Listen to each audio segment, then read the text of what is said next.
So if you don't know, yeah, I'm at Burton and I've built a DIY skate park under a bridge. It's took 8 years to build, but it's finally finished. And now it's finished, Kris jokingly said, why don't we build a full pipe? I haven't been able to stop thinking about it for like the past year. This is where this video is going. I'm gonna build the full pipe.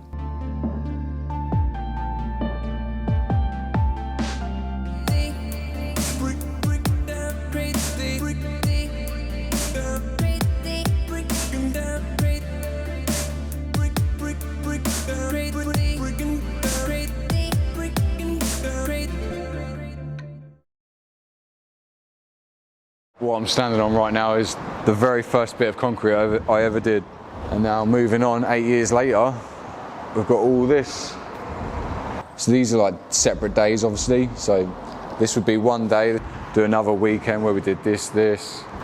Everything was just like little bit by little bit. So I've been into DIY building ever since I was a kid. My dad used to take me to Woburn trails and I'd go there and just be amazed with like, it was built with a shovel. Like, surely you had a digger here, and they're like, nah. It's crazy, I couldn't believe man had done it with a shovel.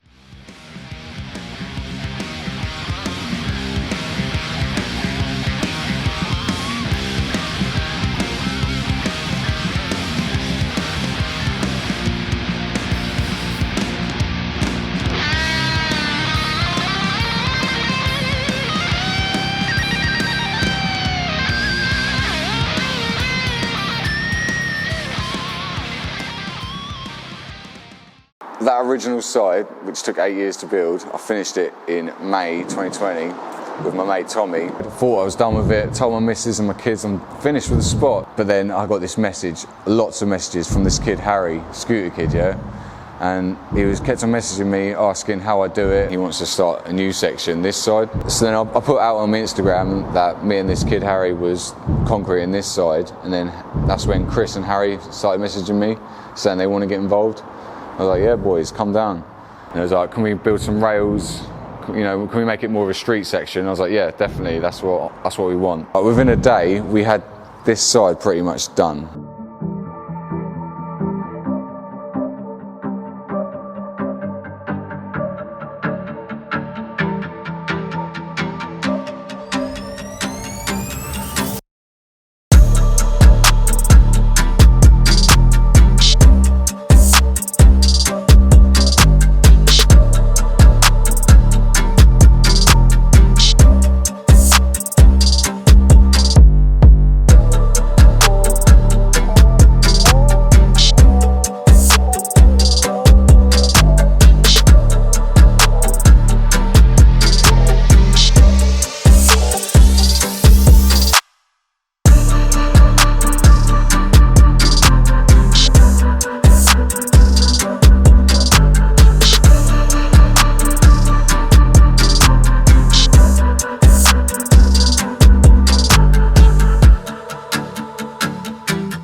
You just see us pour that last section, yeah, and that's every square inch of underneath the bridge done. Everything's concreted, we've got no more space. It's like, oh, what are we gonna build next?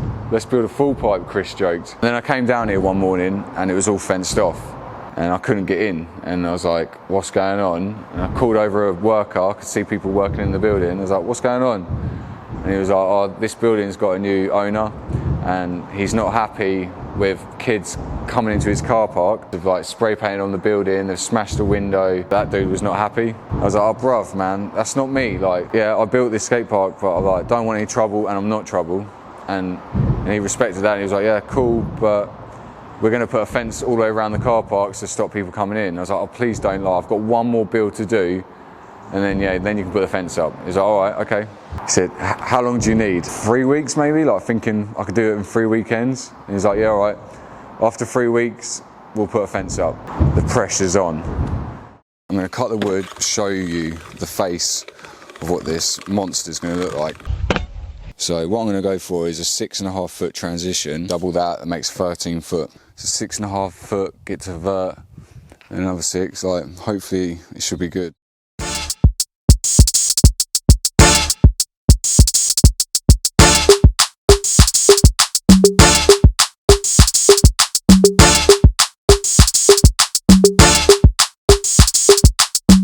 It's a ticket talking Mazda for the biggest. That's a comma and a comma and a comma. Gotta get it. And it's a ticket talking Mazda for the biggest. That's a comma and a comma and a comma. Gotta get it. A comma and a comma and a comma. Gotta get it. Get it. Comma and a comma. Gotta get it. And it's a ticket talking Mazda for the biggest. That's a comma and a comma and a comma. Gotta get it. A comma and a comma and a comma. Gotta get it. Comma and a comma.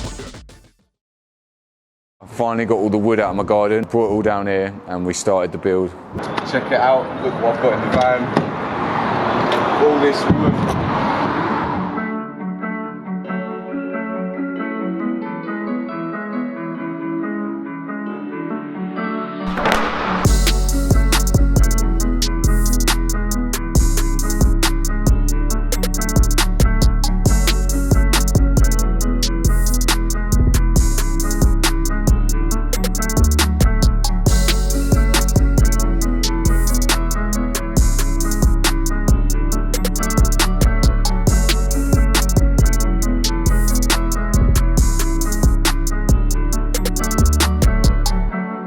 I did the bottom half first, and like it was really technical, because if I don't get that right, then the top half won't be right, and there'll be like a lip and that.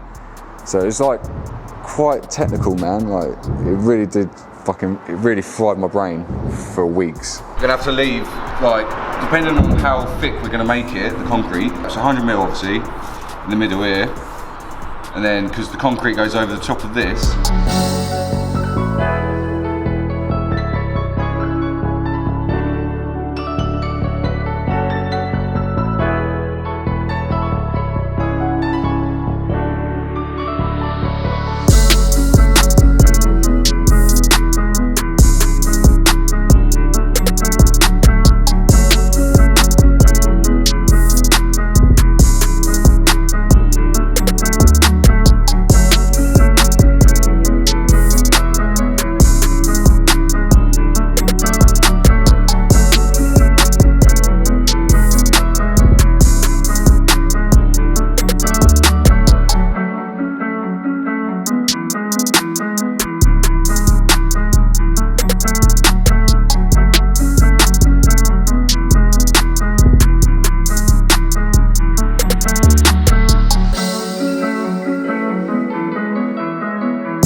Oh yeah.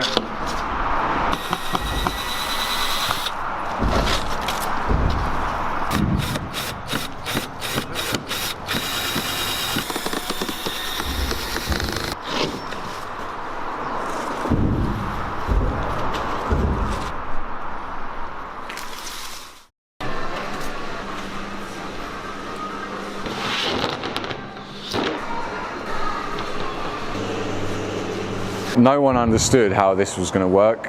They didn't have the vision, which I've had in my head for ages. My vision was, you know, like I was going to build the mould inside of it, and it was just all going to connect and be lovely, yeah? I made a big mistake. I made the stupid decision of building the mould outside of the half pipe, you know? The mistake, yeah, is all Kris's fault. I blame Kris, yeah, because he didn't understand how it was going to work, and I had to show him, like, look, this is what we're doing, yeah, this is the mould. And then he's like, oh yeah, I get it now.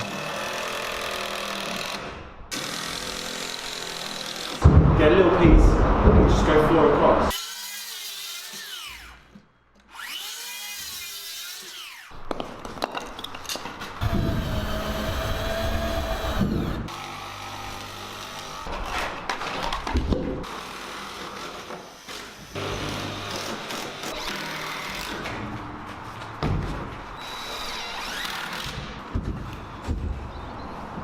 And then we're like, all right, so now we've got to move it into place. We try lifting it up, like, oh my God, this is heavy. Didn't anticipate of how heavy it was going to be. We had like one on each corner, picked it up, started moving it over, and then what a stupid mistake. Didn't think about the beam. That bloody beam, man. Like, I built it perfect to fit under the roof, but didn't think about the beam. We got stuck. Everyone was pushing, lifting. It weren't fitting. Chris was like, let's just cut the bottom off. I was like, yeah, sure. And then Chris was just like, cutting it all off. Next thing you know, bits are coming off everywhere.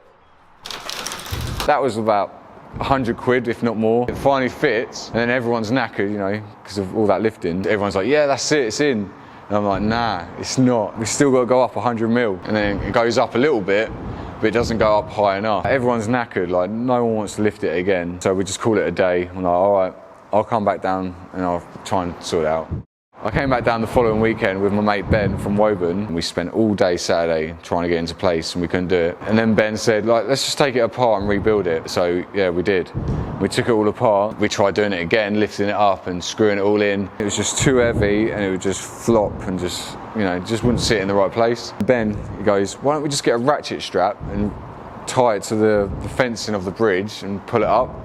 I was like, Ben, thank you, you're a genius. Went to B&Q, got a ratchet strap, tied it to the bridge, ratchet strapped it up, and then within like a minute it was in place. And like, I couldn't believe it. I was like, yes! After 10 hours of trying to get it into place, we got it in place in a minute, man. And everyone was like, how's the rebar gonna work?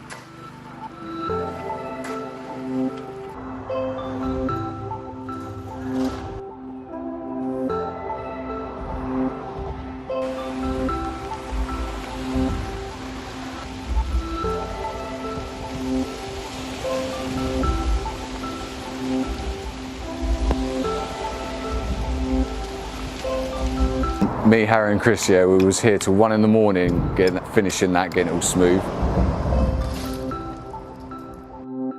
So we left the mould on for 3 weeks to dry, yeah. We could have probably took the mould down after a couple of days, but we just thought we'd leave it on there for a few weeks. The day came to take it off, and it was time to undo the ratchet strap, which was by far one of the scariest things. I had to stand underneath this mould with like 3 ton above me and undo it. Took the ratchet strap off and then it was like, yes, it's held, like it's standing. And shout out to Kris for that one, because I said like we should unscrew all the noggins and then let it fall down, but Kris said, nah, let's just keep it all together. And it actually came off really easy after that. We just got a couple of crowbars, wiggled it out and it just all fell down, and then yeah, we just smashed up all the wood. And yeah, I was just looking at it like, oh my God, perfect. Like it came out really well. And Kris was like, you gonna do it? I was like, yeah, I've got to try it. I knew when I was dropping in that time, I'm gonna take a slam, I'm just gonna like see what it feels like and what it looks like. So I went slow into it. I thought, you know, maybe I could cheat and do it like a berm, but yeah, that didn't work. Watch my left foot, it goes on the curb of like that drain. I think I might have broke it, hope not.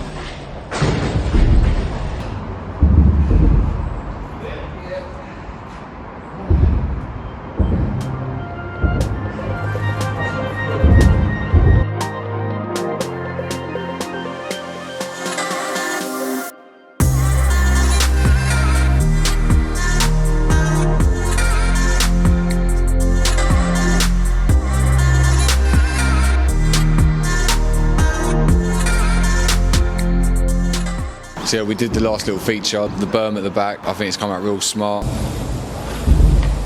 We was always restricted of where this thing could go because there was a pipe here. And then as we was building this half pipe, we kept on taking mud away, and then we unearthed this manhole cover, I think it is. My foot was still really hurting, yeah, but I wanted to get it done. I don't usually pad up, but for this I had all the boys around me and I was like, all right, let's get it. I sort of knew what to do then, like don't go slow, obviously. Don't try like a berm, just try and look back at it. That's what I did. I thought I had it. I got upside down. I just felt weightless. Because I looked back, my front wheel lifted up, and that's when I like lifted my head back. Just came off, and it's shit. Fast and loose. Whoa.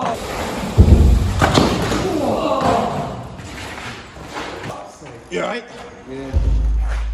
Oh, is my face good? Yeah. Teeth in. Oh, No?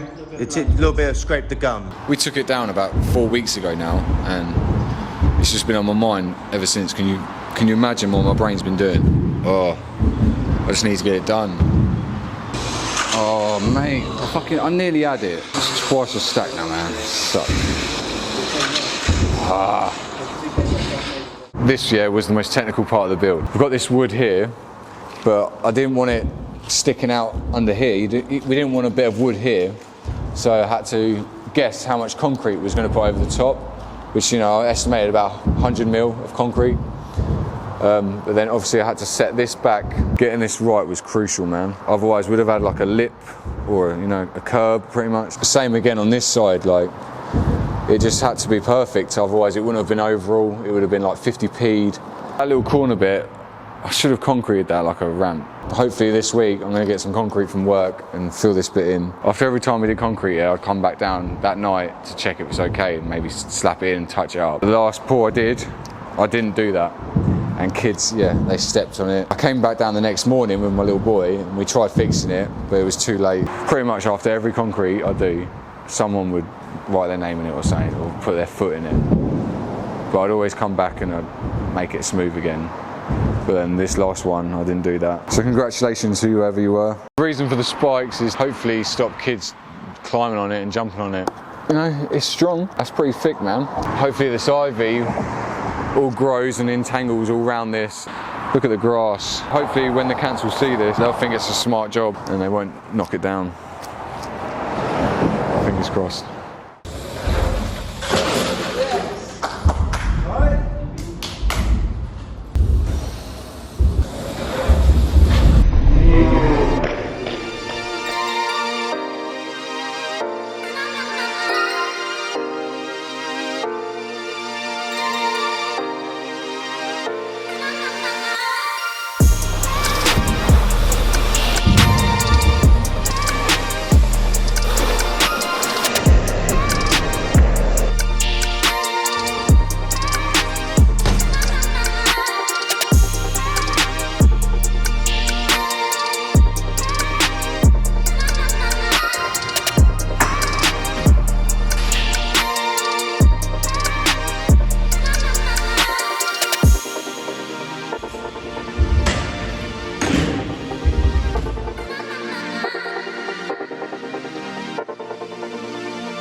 So scared it weren't going to work.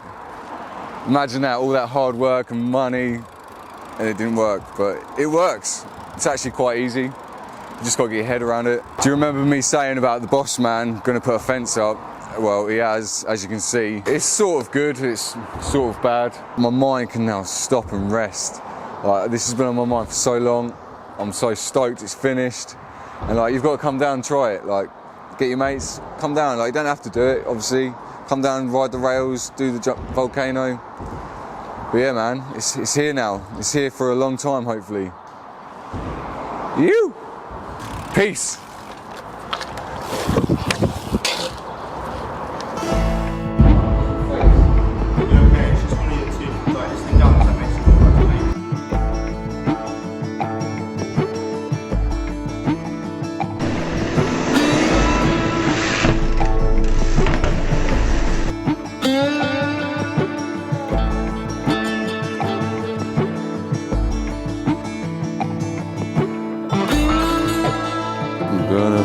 ride until I get no more.